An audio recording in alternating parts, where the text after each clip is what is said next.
Welcome to our 59th Friday feature artist interview. Today we are joined by Shin-Hee Chin, all the way from Kansas in the United States. If you're not familiar with Shin-Hee's work, you're in for a real treat. And if you are, we hope to offer you further insights into her magnificent fibre art portraits, sublime landscapes, and what it means to be an advocate of women's work. Shin-Hee Chin is an accomplished fibre and mixed media artist, with her works receiving numerous awards, having been exhibited nationally and internationally in museums and art galleries alike.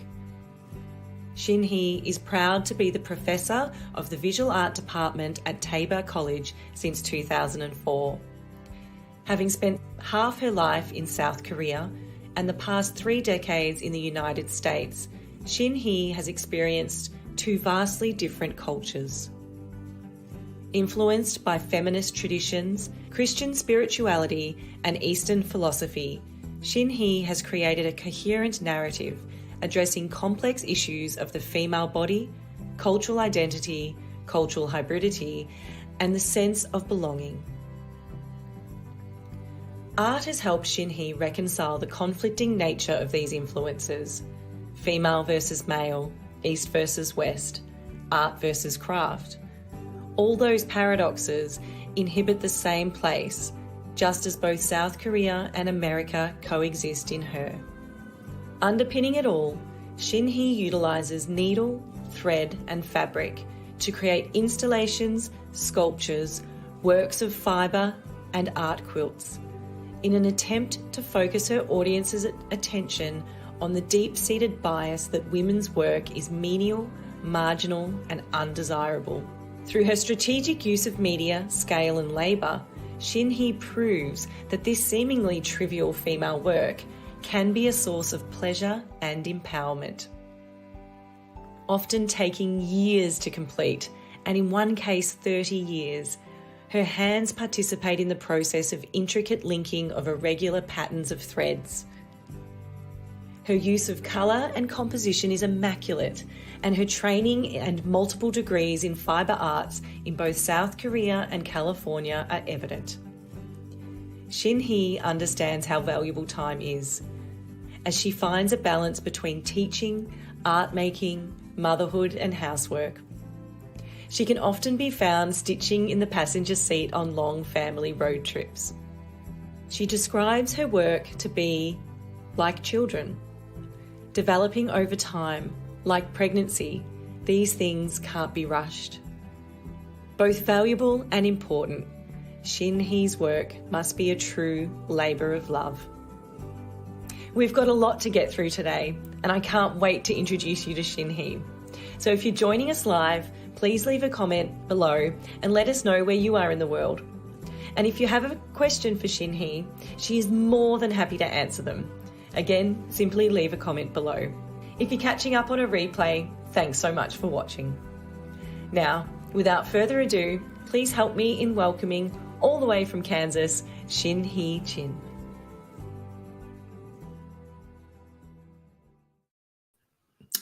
Good morning, good afternoon. Good afternoon here. Thank you so much for joining us, Shin-Hee. I can't wait to talk with you and share your work with everybody today. Thank you so much. Thank you for inviting me. And we're certainly not alone. We've got people from all over the world watching, which is so exciting.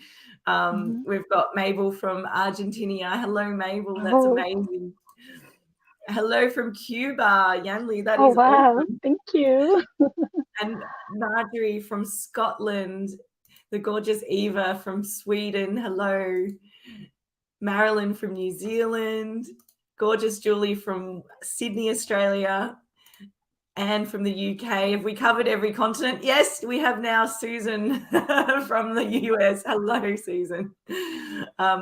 This is exciting. I just love, I just absolutely love it when people leave a comment and let us know where they are in the world. It's fabulous. So, Shin-Hee, I'd love to get started. We've got a lot to get through today, and I'd love to get started by asking you, how did you get started as a textile artist? How did your career begin? Well, I had a degree in art, and in the art school, I have a, both the same kind of a time in.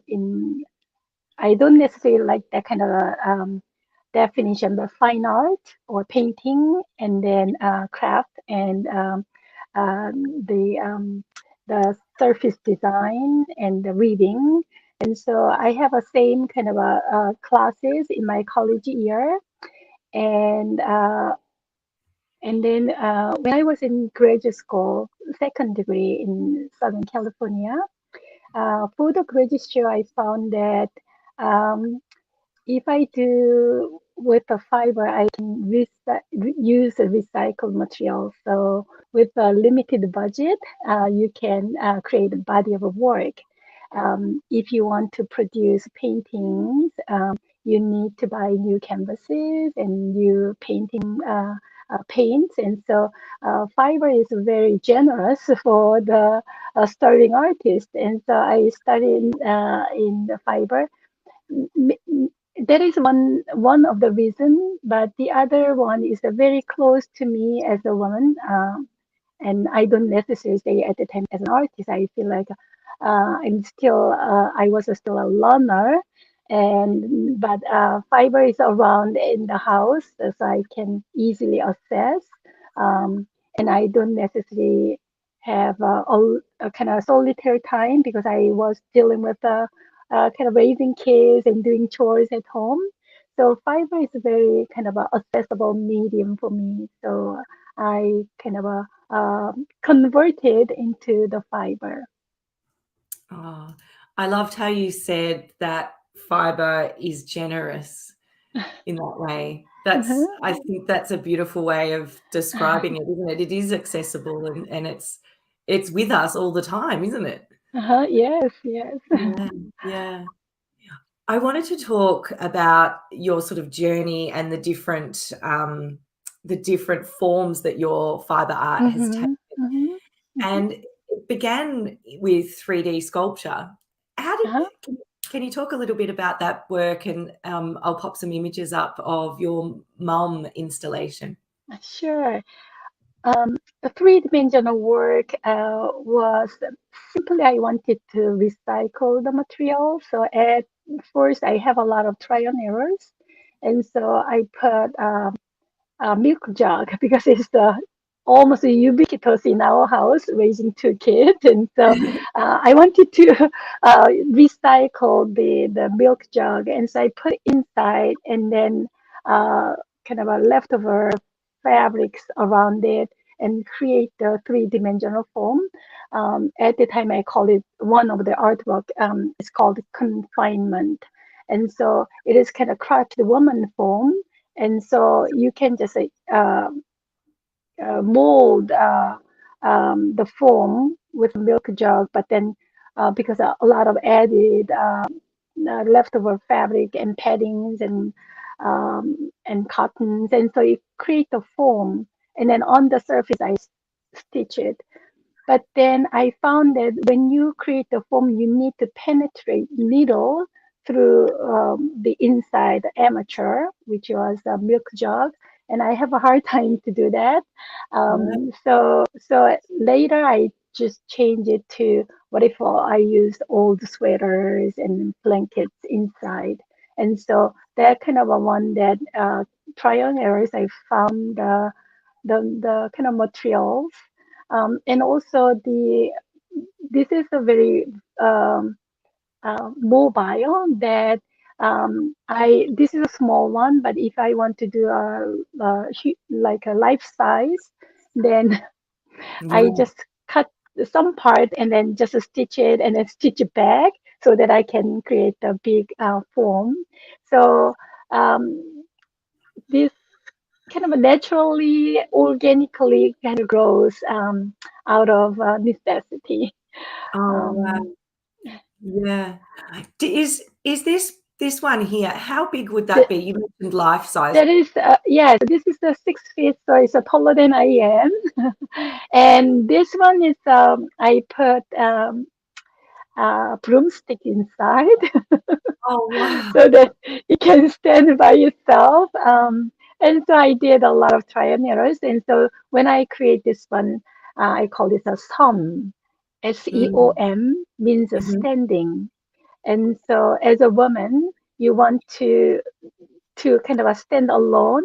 And as an artist, I want to just kind of share that. Before my work is a little bit crouched form and then sitting form, but then I create the kind of a large size of that. And so there's a lot of accumulation of old fabrics inside, um, and then create the work. Oh, she's just beautiful. I'm just showing a few of the series that you did there, and then Uh-huh. that led to the standing, and she's just divine. She's so peaceful and beautiful. Thank you. Yeah, Thank you. yeah. And your installation piece, Mom, you were telling me Sure. during our test call a little bit about that, and I thought the meaning behind that was beautiful. Could you Mhm. share a little bit about that for our audience? Yeah, I'm happy to do that. Actually, I have it in here. So this is the Oh, size, but this is my hand, and so this is about this size. And yes. I can put it in my bag, and I can carry this one to the library, to the playground, to the beach. When I raised the two kids, they were in preschool and elementary school at the time. This one is called, I call as a mom, M-O-M in English as a mother, but M-O-M in Korean is a body. Mom is a body. The pronunciation is a little bit different, but the same alphabet letters. And Yes. so I call it as a woman's body, and so it's a white on white war. So it is kind of a, yes, it is a little bit disappearing, but because of the shadow, we can see the form. And this is a kind of look like a villain of Venus, fertility Mm, god. Yeah, mm. but the form that I create is kind of torso of a woman, kind of showing the bellies. And so I make this one on the wall about 600. Oh no, I'm sorry, 365 as a calendar. So one woman's work is hard work, but it disappeared. If you prepare the feast, but then about 20, 30 minutes, people just eat, and then there's a leftover dishes. So it's kind of a constant work, but nobody appreciate. It just kind of have another work comes up to women.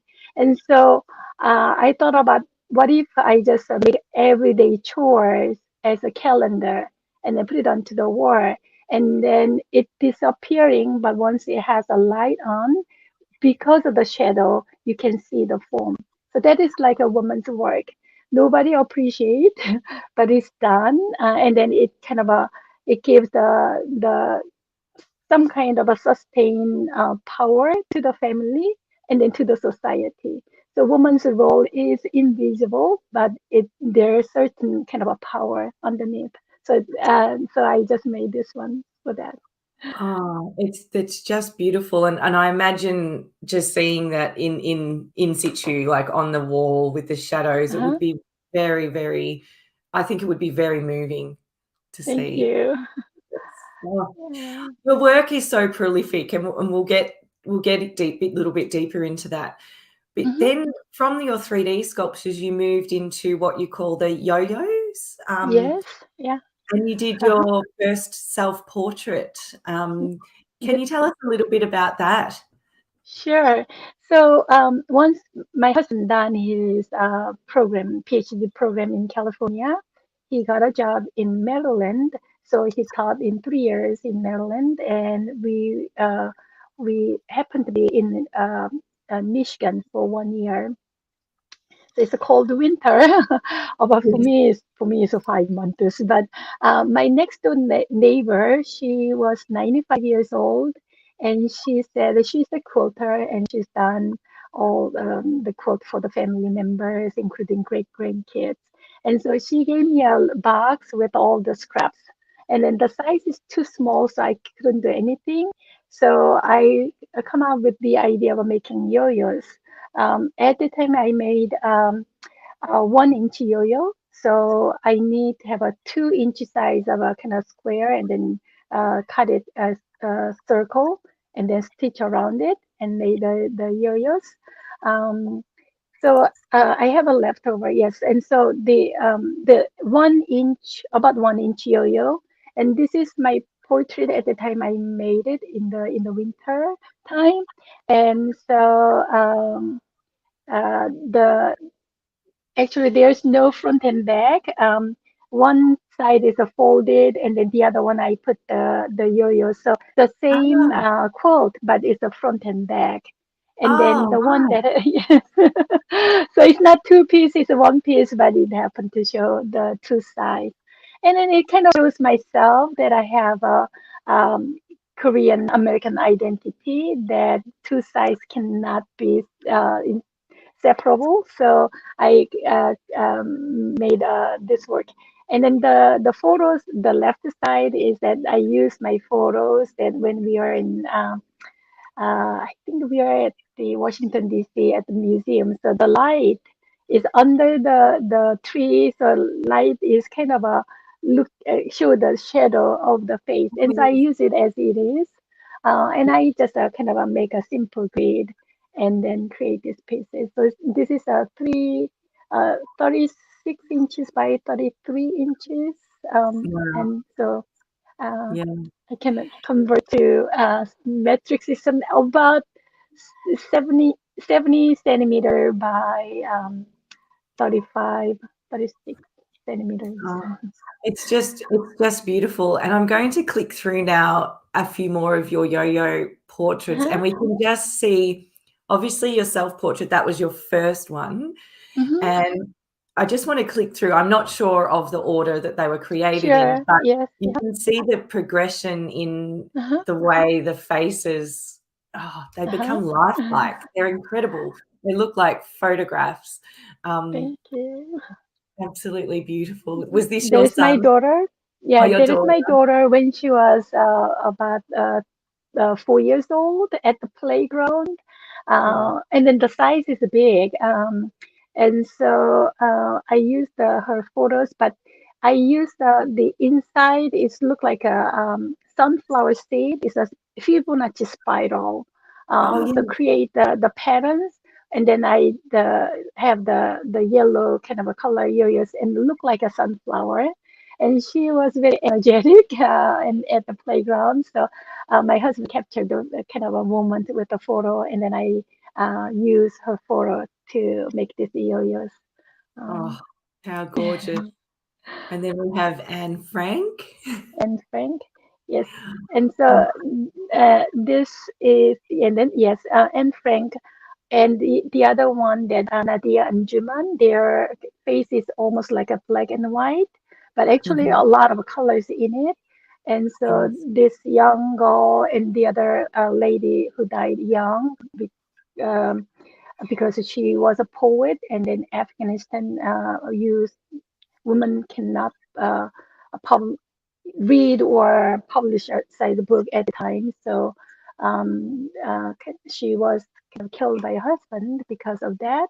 And so Mm. those two women's kind of faces is in kind of black and white. And so their life um, in a good time, their life is productive and they can be a great writers. But because yes, this is the one. But hers is kind of I made a grid with a red thread. From distance, it doesn't show that much, but black and white yo-yos and then have a red grid in it. Um, uh, Show her kind of a her life. And so when I make an artwork, it's not only make them look alike, but I wanted to show that their their faces are talking about humanity, Yeah. their life, what their life tells us, even though they die young. And so those kind of connection that I wanted to make that specific person's face talk about the humanity in general.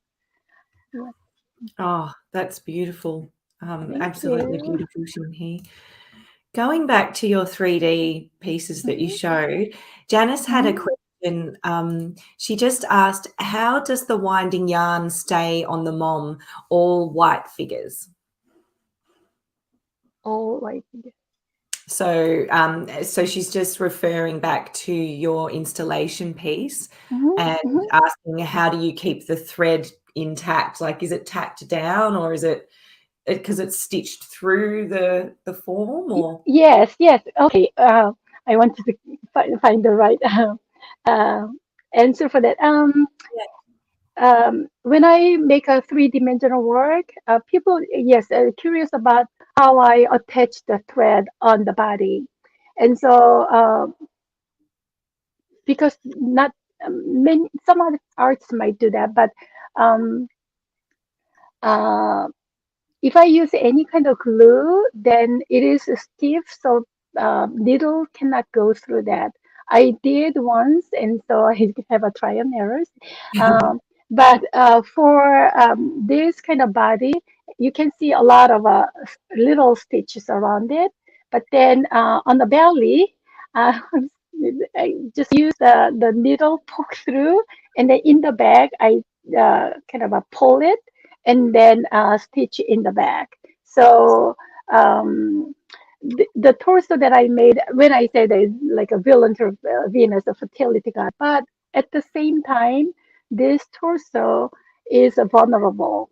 Uh, the arms and then legs is not, and so in the head, and so anonymous multiple of a woman's or woman's chores that I wanted to show, but it's all done with little stitches, and so the stitches look like a little bit tangled, but I find the connection in between and they stitch it all together. So it's all kind of a hand stitches. Oh, Maybe it and all, answered yeah, question. I think so. Yes, thanks for the question, Mhm, Janice. That was great. Thank you, Shinhee. mhm. I'll just click through quickly some more of your yo-yo pieces that are just absolutely divine, and I Mhm. just it just wouldn't feel right to skip over them and not show Yes. them. They're just beautiful. They Um, three kids their I did on their baby blanket, and then I oh, recycle all their my kids' clothes and then dye the fabrics. So my daughter when she was a teenager and my son when he was teenagers too. And then the other uh, boy was we were sponsoring through Compassion International. At the time oh, he was only 5 years old, and so I also kind of make a work and we have several baby blankets at home, so I made that one. And so the yo-yo size is a little bit big. This time I made 2-inch size yo-yos. Um, oh, wow. Yeah. I love that you work on the recycled blankets, so sure. even the substrates have meaning to the work. Uh-huh. Yes. Yes. Yeah. Thank I you. love that is beautiful. Mm.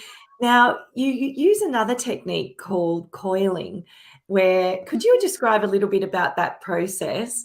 And Sure. I'd love to Yes. show your I'm assuming it's your second self-portrait, but it may not be your second one, but it's another Mhm. self-portrait. Mhm. So Mhm.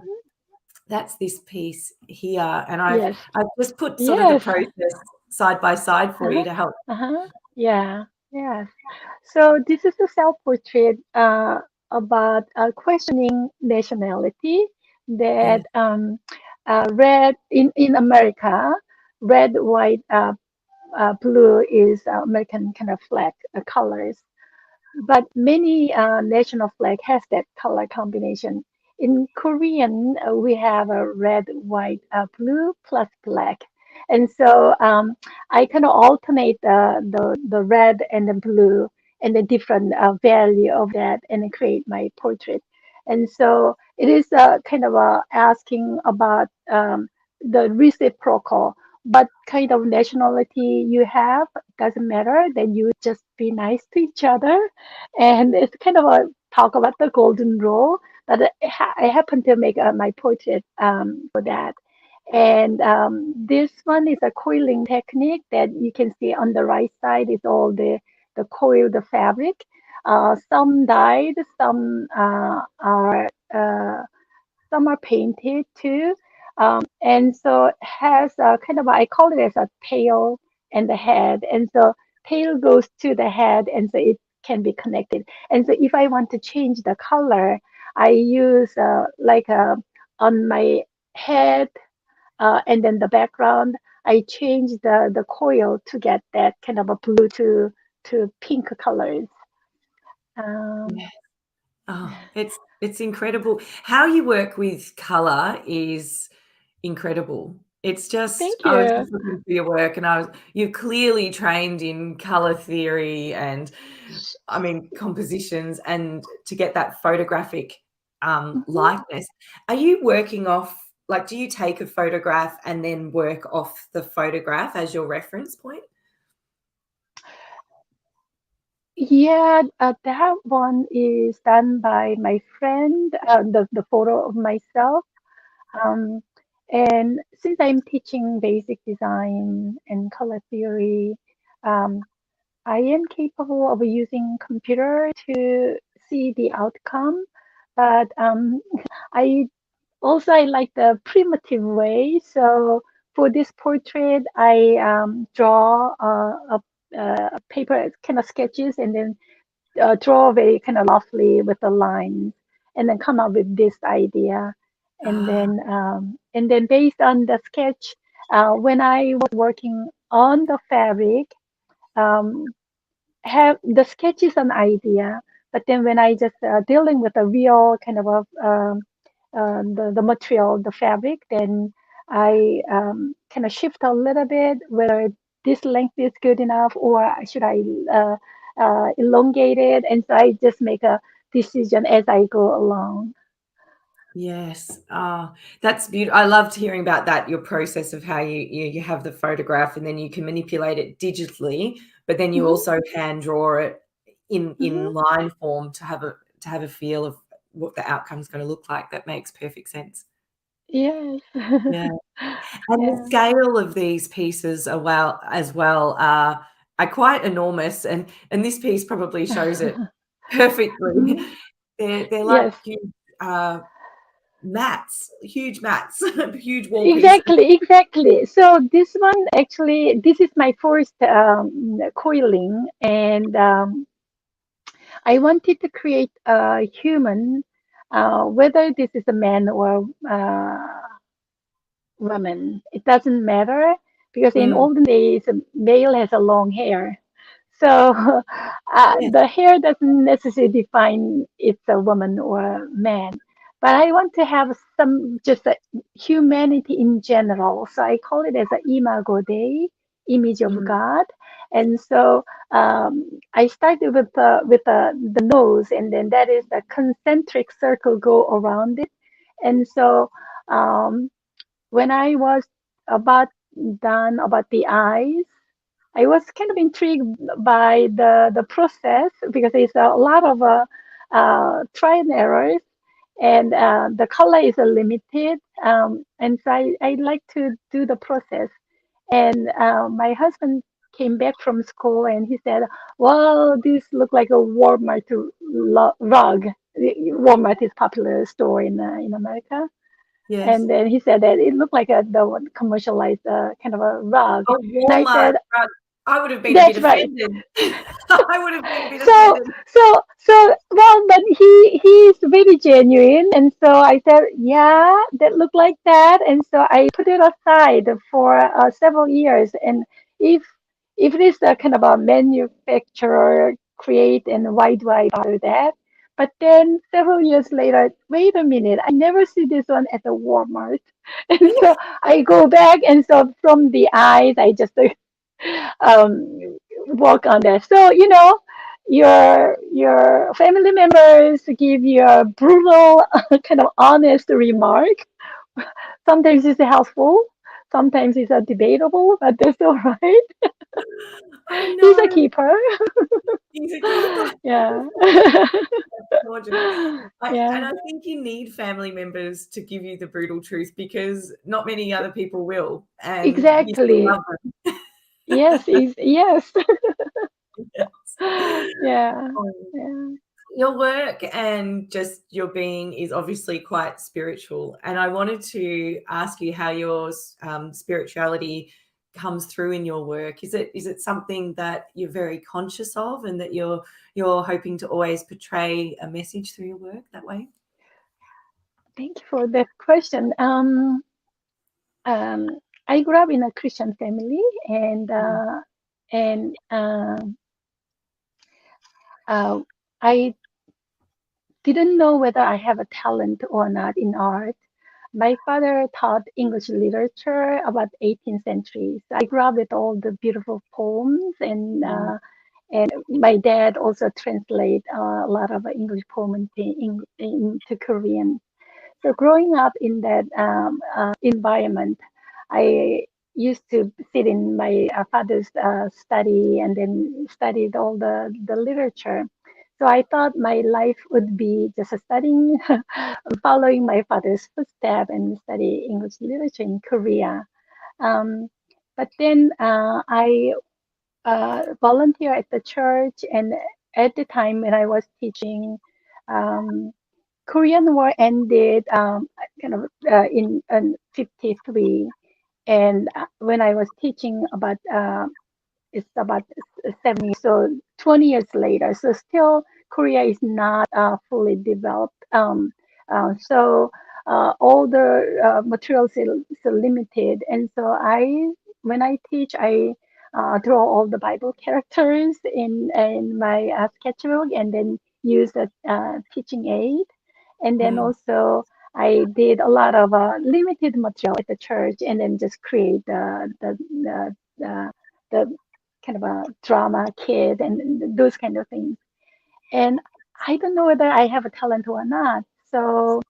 Uh, so uh, I asked my parents that whether I could pursue art, and then they say that, well, in our family we don't have any visual artists. We have musicians, and we have the mm, teachers, and so that one I didn't know. But when I draw, I found that I become myself.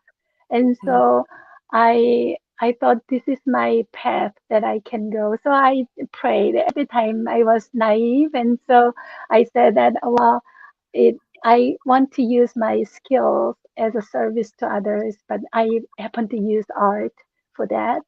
Um, so then when I was uh, started to do art before entering the college for the preparation. When I paint, as I said, I become myself, and then I feel like mm, my salvation in this earth. And so before then, that well, this life is so much sadness and so much hardship. So I thought I'll be happy in heaven. But when I paint, I feel like the salvation, heaven can be in my hand. So that was first thing that I realized.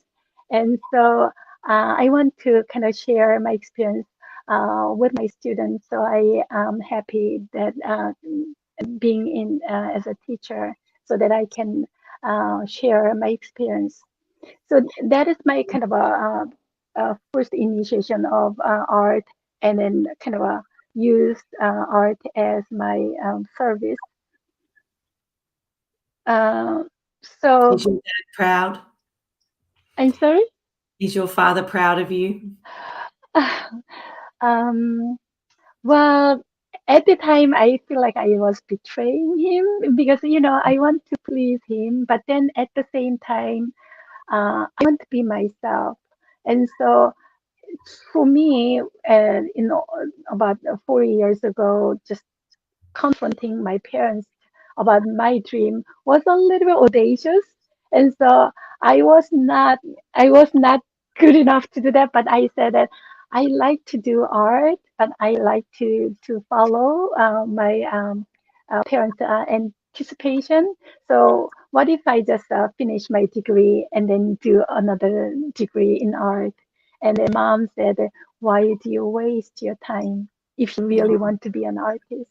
So oh, yeah, my parents helped me to be an artist. But then my dad still was not sure, but because he knew my talent that I can be good in literature, and then later he about 10 years later when I had a show in America, he said that Shin-Hee, you chose the right thing, and that is a big assurance. And so uh, uh, I actually,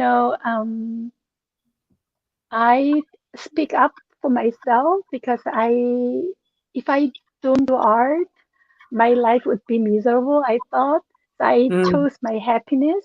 But then when you choose for your own happiness, that makes other people happy too. But yeah. that was I was not sure at the time. But I'm so glad that I did. And then so um I don't necessarily have a great vision to be an artist. I was very insecure and I didn't know whether I have a talent or not. But I know that I am happy and I can be myself when I do art. Um, so those are kind of for myself. But then, um, once you yourself, then you can help other people too. So I that love I that. want, yes.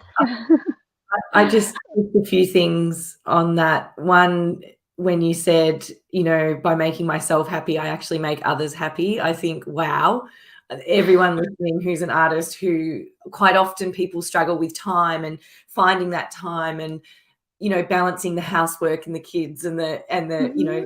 family commitments or the work commitments, but then actually finding that time in the day, even if it's just 10 minutes, to make yourself happy by doing a sketch or a stitch. Hmm.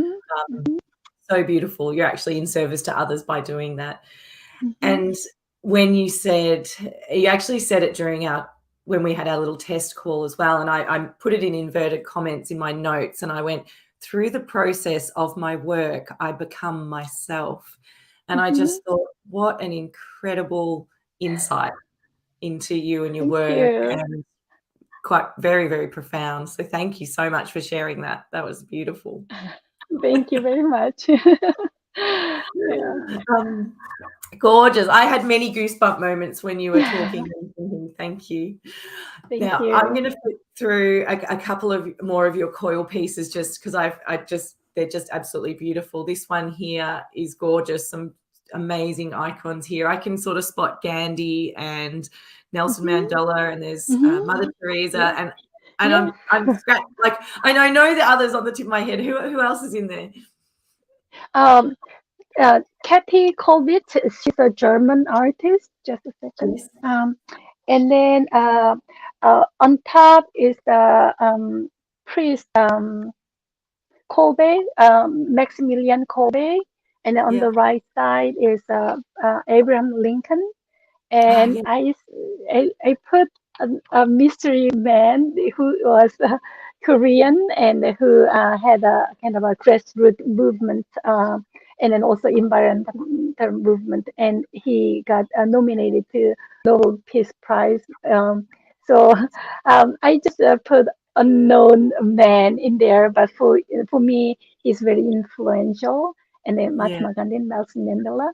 And the lady, she uh, something that comes in my mind. She's a kind of an advocate for children. She's a lawyer in Iranian, I think. Just Shirin Ebadi. Mhm. She's a Iranian lawyer, and then the lady is Rigoberta Menchú. She is a South American activist about indigenous people's rights. And then on top is Kathy Kollwitz. She is a German woman artist, and she made a lot of artwork against the war. And then Good. Mother Teresa, Teresa, yeah. What a beautiful homage to some amazing people. Oh, amazing. And this is just a little image here as well of coiling and how you separate the colors. I thought that was great. I loved that little image that you had on Instagram there. Yes, yes, yes. And so it takes a little bit long time. So I am very selective that is that meaningful to work, and uh, certain work is some kind of service for others, a kind of a public kind of a work or public awareness of the fact. And so this work, I uh, come up with the idea, but then um, as a service. And so I usually create a piece for honoring or people or some kind of a motivation to the humanity or women's right. And so, Yes, yeah. that's gorgeous. Mm, That's gorgeous. thank Well, you. everything that you're saying is yeah, is really resonating with people. Janice said beautifully said, being happy, you know, she can make others happy. Yeah. And feels herself. This made me cry. Yeah, me too, Janice. I got goosebumps. Yeah. Mm, Yeah. Yeah. thank you. Yeah. So yes, Carol, we're going to get to some of her large stitching. Yes, they're coming. Absolutely. We're leading up to the crescendo.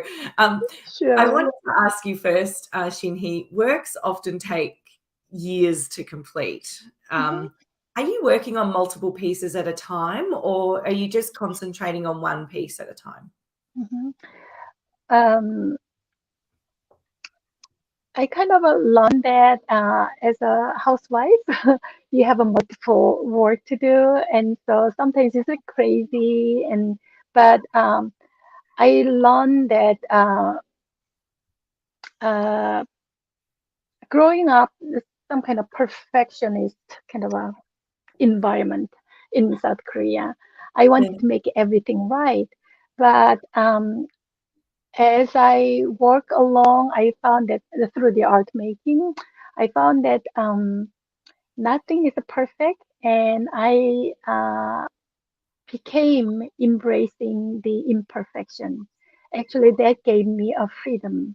And so it's crazy that unfinished work is scattered in the house, makes me crazy. But that is the reality. I don't have the luxurious time there focusing on myself and create a big work for myself. I do have sometimes I kind of have myself to other places and then finish the big works. But at home, it is not possible. So uh, I do have several tables and then small tables that just kind of spread my work. And then the other one, I put it into the box and I just label it. So usually it is under the bed. But if it is not kind of if it is not on the table, you forget. So I have a kind of list work that what is going on and then what is done with the statement and I'm still working on the materials, and so I kind of judge myself about the process. The one that you show is the one that I do have a residency at Red Barn Studio, which is Yes. at Lindsborg. It's about 15 minutes away from our house. Yes. And Lester Lamer, he was a deceased artist, and then his resident became kind of a artist residency program, the studio. So in that place, I finished all my big pieces. But before I go to the residency at home, I make a small pieces and then kind of envisioning that I can put it all together in a bigger space. Oh, wow. Wow. So one piece that you have done took 30 years to complete. Can you tell us a little bit about the piece Sure. Mhm. and what was the name of it, by the way? I call it as a behind the labels. Behind the Um, Labels. yeah. So uh, this one, once you just spread it is a 15 pieces of patchwork. Um, so at first I started with the just household labels that my kids kind of get itchy with the labels. I just kind of remove from the clothing. But then each labels is done by some kind of designers, and so I wanted to show all the labels. And so in this case, there's no seam allowance. So I whip stitch in each labels. Um, so at first, I didn't think it come up with an artwork. I thought, well, it is hard to throw away, so I put it all together. And without thinking, I made this one. And so each label quilt has about 150 to 200 labels. And then so 2 years kind of long, I made a one, and then the next year, and I start to collect all the labels, and then 2 years later, I make another one, and then after that, I feel like, okay, what if I just keep on doing it?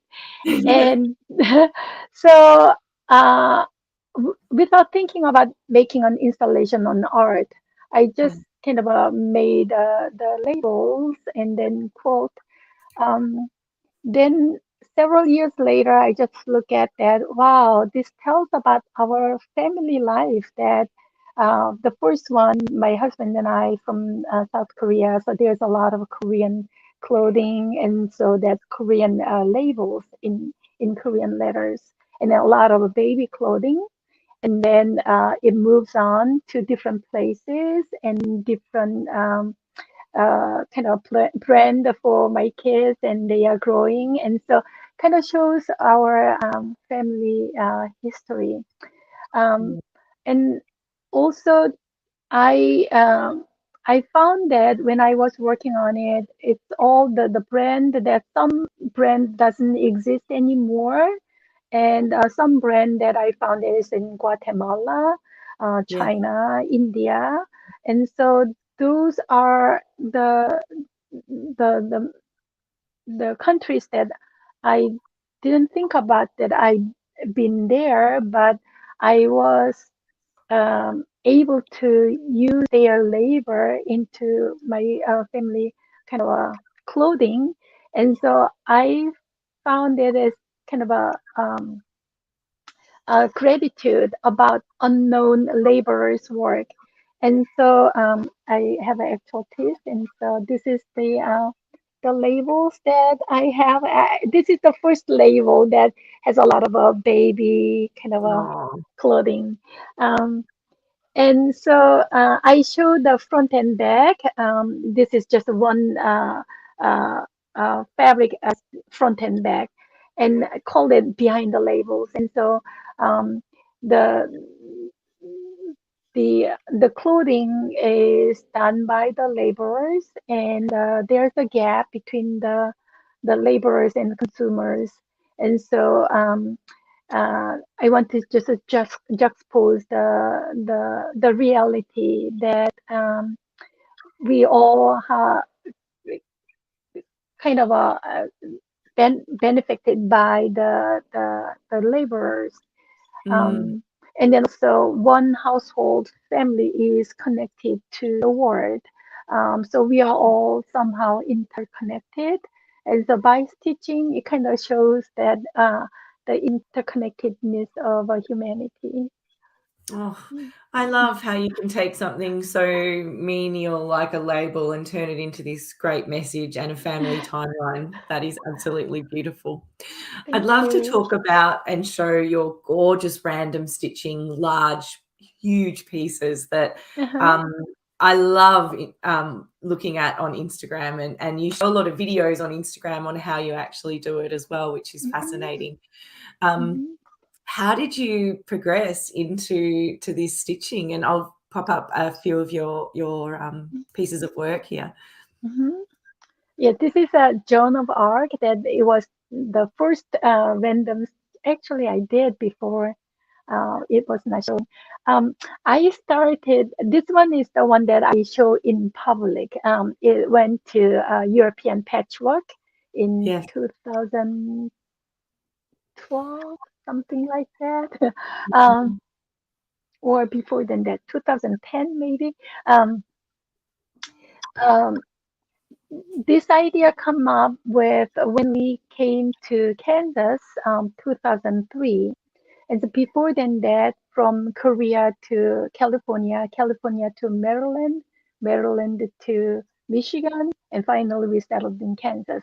And so I said, well, I don't want to move that much around anymore. So I converted all the moving blankets that you just kind of uh, cover with all the glasses and pots and with blankets. And so I converted all those blankets into the quilt.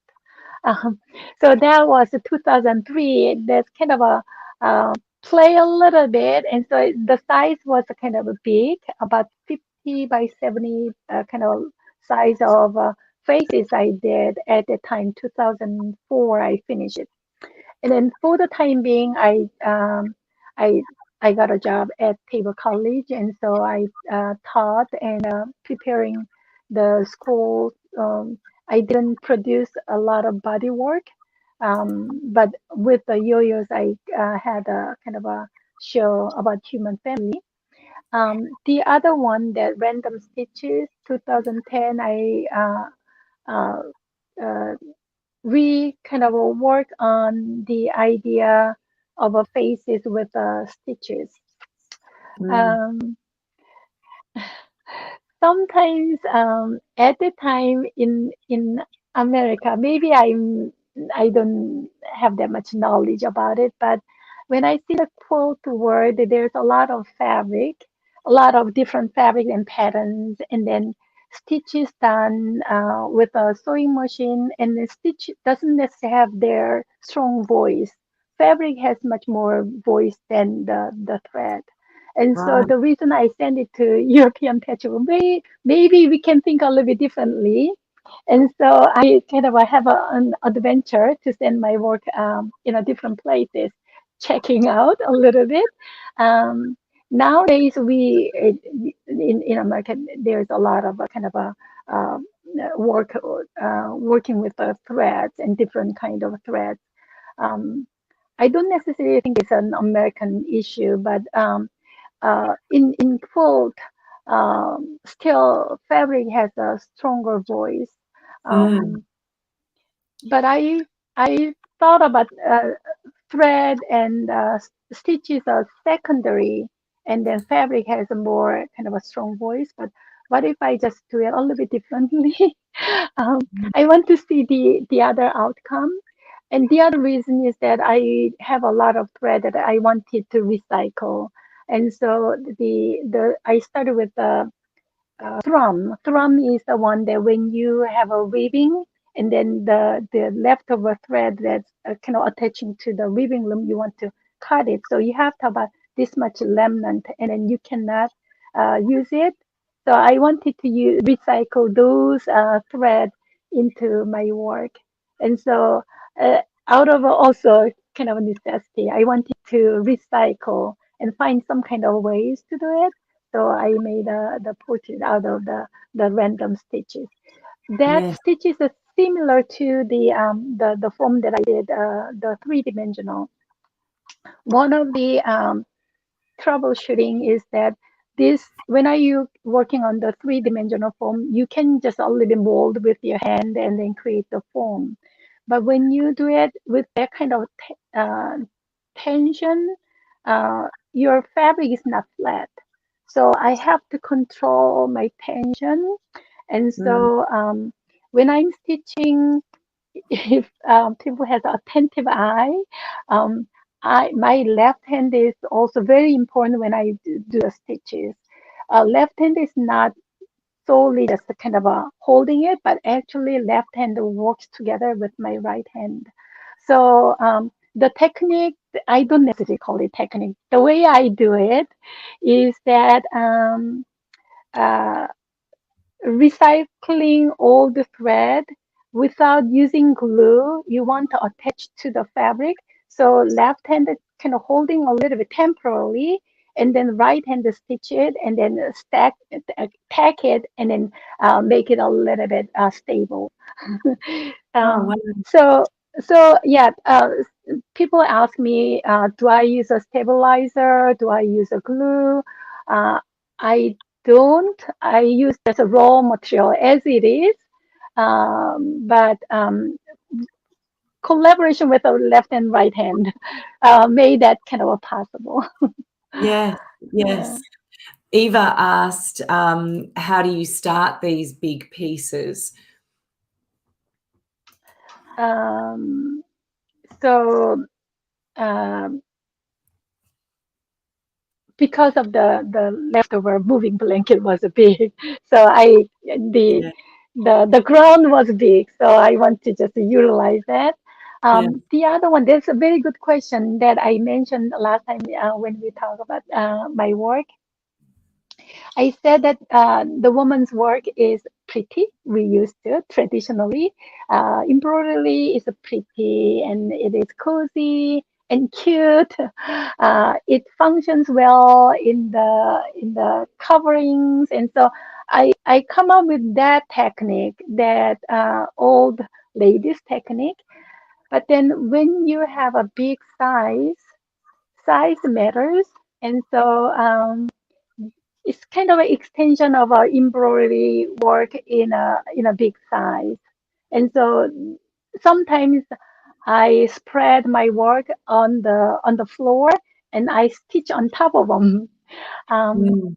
it's similar to Jackson Pollock's kind of dribbling, Yeah, yeah. that it is on the ground, but there's action is going on, and then male painters they just drip around and then move and then create the images. Female artists like me unlevel the thread. And so it's a kind of a, it's not that you don't necessarily worry about splashing colors, but you do everything is on the surface, but then with the stitch, you just put it together. So, um, Mm. well, it is because of I use the old blankets or moving blankets, and so the size was a given. But at the same time, when I have a subject matter, then I don't necessarily kind of define male art and female art. But when you make a bigger size, that still I'm working with a feminine identity, but the size is a big, then it speaks kind of volume a little bit. Yeah. And Um, you've got a piece there with you close by. Are you able to show, just hold up the piece so we can oh, see just how big which it is? Your which the you orange, want to the yellow one of the portrait. Yes, this yes. one? Yeah. Just have a look, people, at how big this is and the actual scale of it. It's just incredible. And what does the back look like, Shin-Hee? Oh, okay. So bag is not that much going on, but Yeah. it is, So yeah. there's the blanket, and you can see how you've tacked into that to hold down the Hmm. stitches. Hmm. And then I'm assuming that then you create the form and the shape of the face by then sort of stitching in and sort of manipulating the threads to where you want them to go and using that color Hmm. to create the Hmm. face. Hmm. Hmm. So Amazing. sometimes I heavily cover that. Sometimes I just reveal a little bit the colors in here. So this one that kind of a yellow and green colors because she is a Korean patriot and the grassroots movement, and so I wanted to show the color. So color has its own meaning in your own context. So when I make a black and white sculptural form, that is kind of talking about the silencing of a woman. The voice of women is a silence, and so I wanted to kind of choose the theme and then the color or method goes with the ideas. So I know the power of a color is kind of Yeah. exciting, but then also when you are reducing your colors, you want to just focus on what is meaning, what is mean behind of that, and what is the structure that you want to show. I love that. I love Mhm. that paradox where you, again, another paradox where you call it random stitch, but there's actually nothing random about it. Everything's very, very considered. Yes.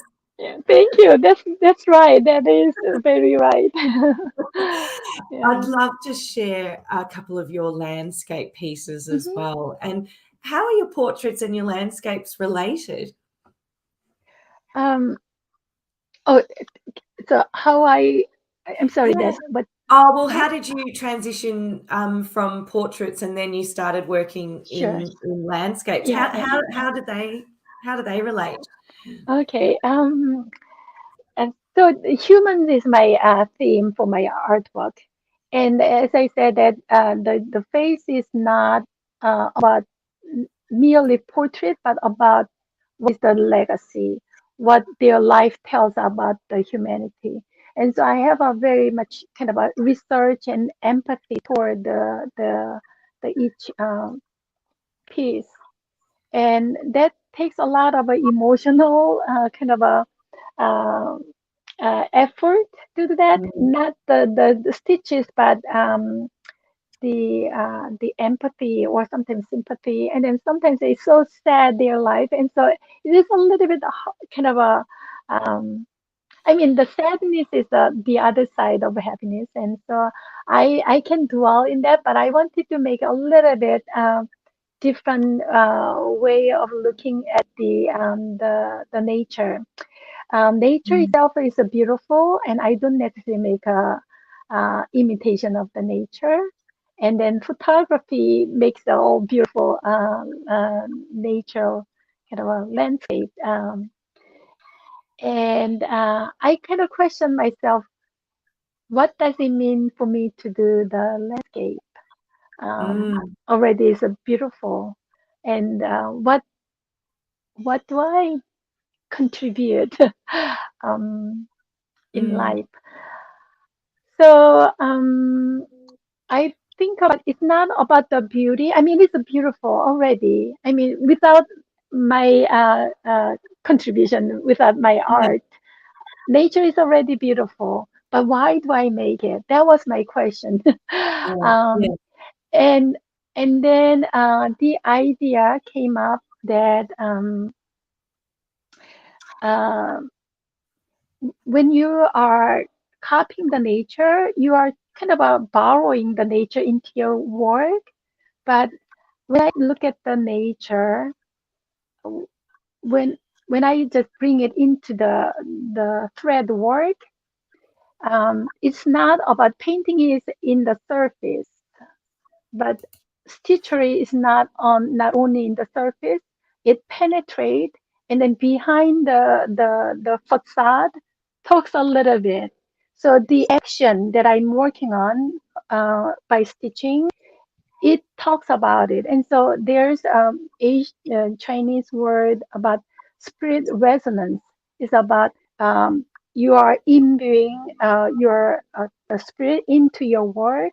And so when I embracing the nature into my artwork, I I have an appreciation of the nature, but then when I'm doing the stitches, front and back, even though it's not the same images, but the actions that I'm working on about creating the nature in my own material.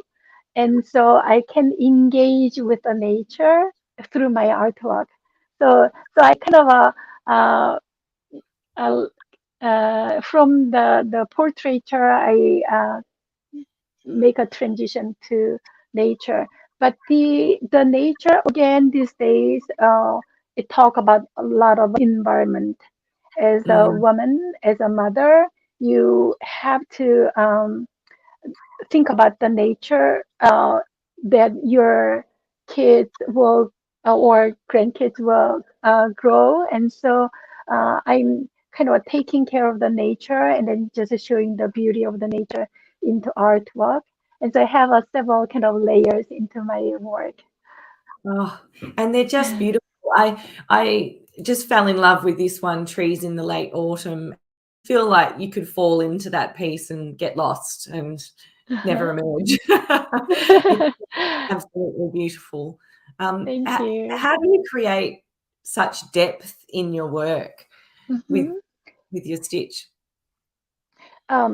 This what work I talked about before, but Mm, uh, this is kind of a come up with the poem that William Butler Yeats poem about the when the trees kind of naked or all the leaves gone, it goes yeah. into the truth, and so come up with that one, and then I I teach this one at the time. I envision about the trees in the late autumn. So Yes. there's no leaf. All the structure of the tree kind of shown. So I thought it's beautiful. To make it to the artwork, I this one is a recycled wool blanket, so it's slightly heavy, and I kept it for about 10 years. And I feel like, okay, if you keep 10 years and do nothing, you better donate it. So before I make a donation, I feel like, oh, maybe I just I'll stitch do over something with it. that. Yeah, yeah. So I just randomly stitch. I didn't think about making a trees at the time. So on the black blanket, I just have all the brown uh, thread unraveled, and then Mm, through that color come up with a night tree. Then nobody cares, nobody just uh, see it, but then it has its own beauty, and then this mm, one doesn't have a focal point, and so but then they create a community on its own. yeah, So in the painting, when you think about a focal point, but at the same time no focal point is a focal point. So there's no hero or heroine. It's just a common trees around. And so I feel like I'm one of them. It's kind of a creating the community of trees. And so I it yeah, kind of ideas uh, evolved while I was doing it. The beauty of a slow process. In yeah. the process, you find the way. Um, Mm, so I I've become to like it, but I used to want to be effective and productive, and I want to finish on time. But when you are working on the stitches, you cannot do that because the machine doesn't help you. Your own hand is a machine, so uh, the hand doesn't make it fast, and so that your mind also processes slowly. mm, Then while you're making slowly, you can kind of balance everything. You kind of remember something or um, reprocess your past, but then you just move on to the next. And so in through the process, you get healed. Some kind of sadness is kind of a all uh, resolved while you're stitching it. So the kind of a inner happiness through the stitches. And so the process is not, as I said, it doesn't not productive, but in modern days we always want to make it fast and productive, but slow, but it makes a progress and make yeah, a product yes, surprisingly. yes. Yeah. Noni asked, is the process as important as the image? That is exactly right. Mm, So the the outcome is kind of reward, but when you are doing it, you don't necessarily think about the reward. You just keep on working, and then always have a self doubt too that you. I feel like whether it can make it or not, or whether it is good, or do I repeat so many similar things, or do I um, take a risk? Those kind of questions I ask myself while I'm making it. yes, gorgeous. Thank you so much, Shin-Hee. Susan asked, do you use colour as a substrate for your threads in your landscape. So do your blankets, the colour of your blankets play any part in what you choose to put on them? Yes, sometimes it reveals underneath one, but sometimes it covers. Um, so the beauty of a randomness is that there's no rule. Yeah. I made it up, and then I just kind of make it work. And so definitely, you're learning in college or learning from outside of art is helpful, and that Mm, is the base of your art. But then it doesn't necessarily dominate your ideas or process. Through the art making, I regain my freedom. That sometimes I uh, self kind of contain myself, and then I give my own rule, but then I feel like, oh, it doesn't work, and yeah. it is okay to make a mistake, and so I keep on relearning myself. Oh, that's absolutely gorgeous. I can't believe we've been going for an hour, over an hour Oh now. yeah. Oh wow, okay. It's gone so fast, and I will let people go very soon. So if you're with us, start popping some comments in to say thank you to Shin-Hee, and we'll play a slideshow at the end. Before we do, Shin-Hee, I just wanted to ask you quickly about so you've got your portraits and then your landscapes, and then I noticed obviously that you've got these beautiful, more abstract and Hmm. that sort of focus more on sort of geometric type shapes. Hmm. Hmm. What is the meaning behind these, and how did these pieces come about and fit into your overall body of work? Hmm. Yes. So this is my secret love too. That not only I like the representational, but I also like abstract images. Um, and so when you work with the abstract ideas and then the form, um, the idea is very important. Mm, Uh, but you don't have to describe something.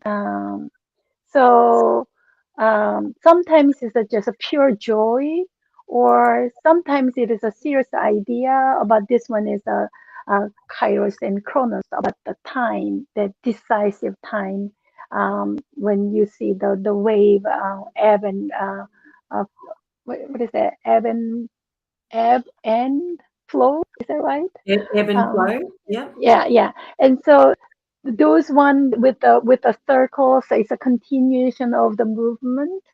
Um, so when I Mm, work with the abstract images, this is another language that you can speak. And so um, I actually I did a lot of abstract collages even before I draw.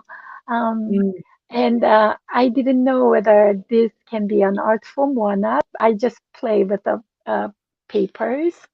But then later I claimed that this can be an art. And so I developed my own language, make an abstract form, even before I know that can be an art.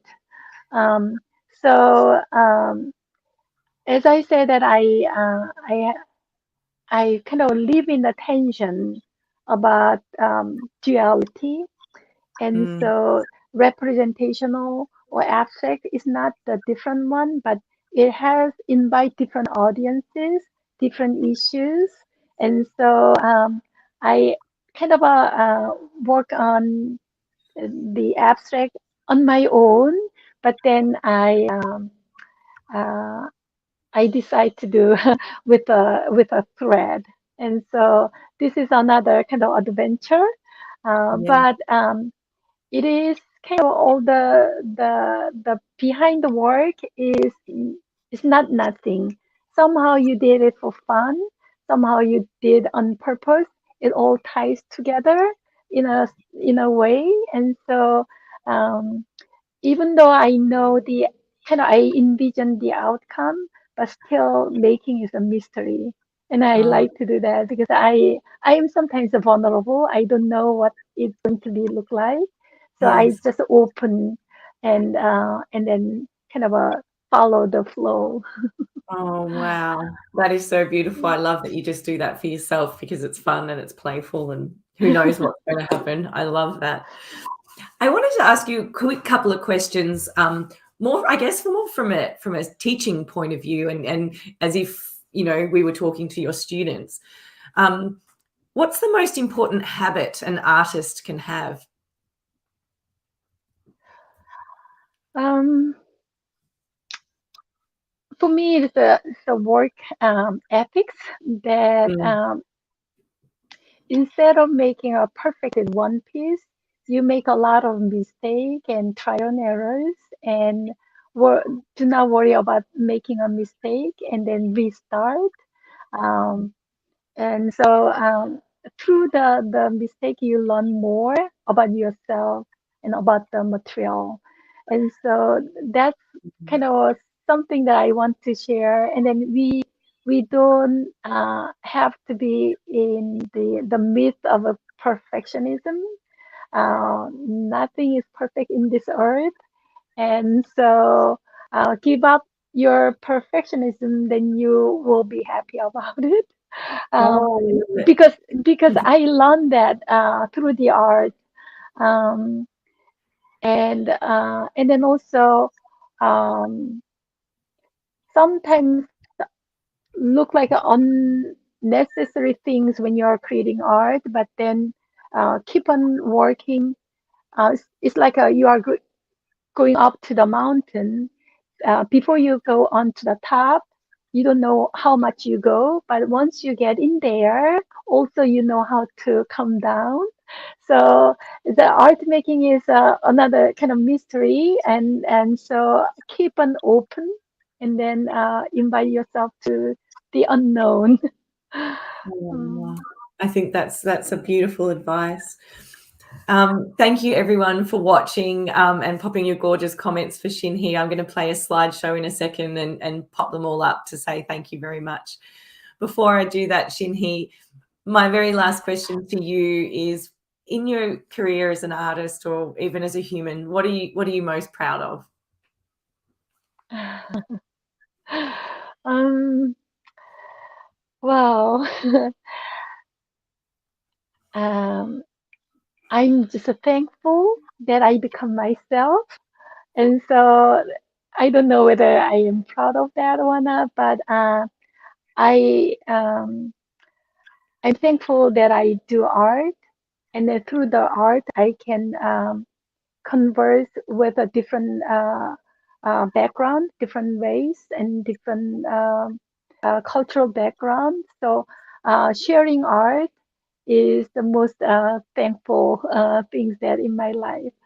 Um, Mm, I love that. uh, Thank you so much. We are super thankful for your time today. uh, Um, my absolutely pleasure. wonderful. I know I'll be rewatching this and listening to all the gems and insights that you've shared with us today. So thank you so much.